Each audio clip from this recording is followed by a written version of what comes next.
Hello friends, welcome to my channel. আজকে আমি ঢেঁড়স রান্নার রেসিপি নিয়ে এসেছি। একঘেয়েমি ঢেঁড়স রান্না না করে এইভাবে একবার রান্না করে খেয়ে দেখবেন, এক প্লেট ভাত নিমিষেই শেষ হয়ে যাবে, বা রুটির সঙ্গেও কিন্তু ভালো লাগবে। তাহলে চলুন দেখে নিই কিভাবে রান্না করব।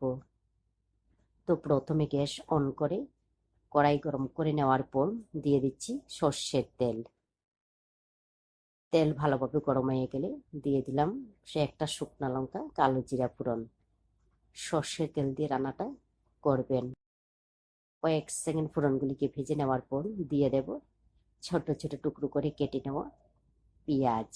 এই রান্নার মধ্যে পেঁয়াজের পরিমাণটা একটু বেশি দিলে ভালো লাগে। তো পেঁয়াজগুলি যখন হালকা একটু নরম হয়ে যাবে, তো দেখুন কয়েক সেকেন্ড ভেজে নেওয়ার পর পেঁয়াজগুলি নরম হয়ে গেছে। এবার এই সময়ের মধ্যে দিয়ে দিতে হবে কেটে নেওয়া ঢেঁড়স। ঢেঁড়সগুলিকে প্রথমে ভালোভাবে ধুয়ে তারপর এইভাবে হাফ ইঞ্চি টুকরো করে কেটে নিতে হবে। তো এইগুলিকে হালকা একটু মিশিয়ে নেওয়ার পর দিয়ে দিলাম পরিমাণ মতো লবণ, হলুদের গুঁড়া, মাঝখান দিয়ে কেটে নেওয়া 5-6টা কাঁচা লঙ্কা।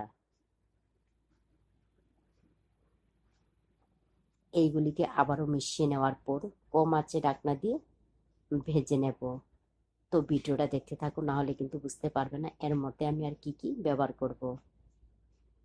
তো প্রায় 15 মিনিটের মতো ঢাকনা দিয়ে রান্না করে নেওয়ার পর দেখুন ঢেঁড়সগুলি সিদ্ধ হয়ে গেছে, পেঁয়াজগুলিও কিন্তু ভাজা ভাজা হয়ে গেছে, প্রায় 90% মতো কিন্তু হয়ে গেছে। এবারে এই সময়ের মধ্যে দিয়ে দিতে হবে 4 চামচ দিয়ে 1.5 চা চামচ সর্ষে বাটা। 300 গ্রাম ঢেঁড়সের জন্য 1.5 চা চামচ সর্ষে বাটা ব্যবহার করলে যথেষ্ট। অতিরিক্ত ব্যবহার করবেন না, অতিরিক্ত দিলে ভালো লাগবে না। দিয়ে দিচ্ছি 1 চিমটির মতো লাল মরিচের গুঁড়া, কয়েক দানা চিনি। কয়েক দানা চিনি ব্যবহার করলে হালকা একটু মিষ্টি মিষ্টি ভাব লাগবে, ভালো লাগবে। এখন এইগুলিকে নাড়াচাড়া করে আবারও ভেজে নিতে হবে। তবে এর মধ্যে জল ব্যবহার করবেন না, জল দিলে কিন্তু ভালো লাগবে না। তো প্রায় 10 থেকে 12 মিনিট এইগুলিকে আবারও ভেজে নেওয়ার পর দেখুন খুব সুন্দর ভাজা ভাজা হয়ে গেছে। এইভাবে এইগুলিকে ভেজে নিতে হবে।